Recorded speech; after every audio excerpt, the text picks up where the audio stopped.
So you have this idea. Could be anything. A book you want to write, a YouTube video that you're convinced will go viral, a movie, a business plan. You're obsessed with it. You can't help but share it with your friends, your parents. But they don't get it. They don't share the same spark, the same excitement. And now you start doubting yourself. Maybe your idea isn't as great as you thought. Maybe it's just another forgettable concept, not worth the time or the effort. Stop. You're wrong. Your idea might be great. The problem isn't the idea itself, it's the way you're presenting it. Filmmakers understand this, authors understand this, YouTubers, screenwriters, journalists, game developers, they all know something that you don't. Let me give you an example. In Breaking Bad, Mike could have just told Walter, you should not take half measures. But would that have worked? No. Walter and the audience would have brushed it off. Instead, Mike goes on to tell this whole story, a story from his past about the disastrous consequences of taking half measures. And suddenly, that lesson hits, not just for Walter, but for us too.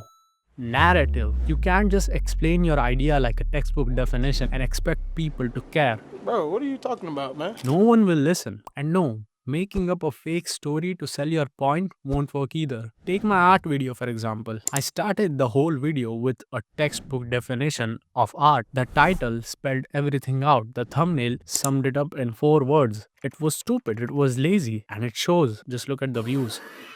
Fiction writers have known this forever. They use storytelling to express ideas that they can't just state outright. Why do you think people say fiction holds more wisdom than non-fiction? Now, do you understand? Never give a textbook explanation of your idea thinking that this best explains it. Why even bother explaining your idea perfectly when there is no one to listen? Narrative is the clothing to your naked idea. Think about it. Frank Herbert could have easily wrote a non-fiction book named The Consequences of Messianic Figures and Charismatic Leaders in History, but no one would have read that shit. People of religion would have completely boycotted that. Frank Herbert instead created this whole new world of characters, put them inside a 3-act structure, and worked his ass off to make the book as interesting and completed as possible. And look at Dune now. Even religious people read Dune and enjoy the movies. Give your idea a narrative. Cover its naked body with clothes. Sometimes overdress it, hide it, make it an adventure to crave for that hidden meaning.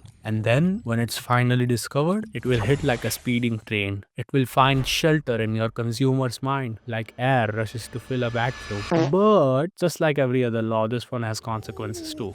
The problem is that this process of adding a narrative converts your science into art. And one very annoying problem of art is that it is bound to be misinterpreted.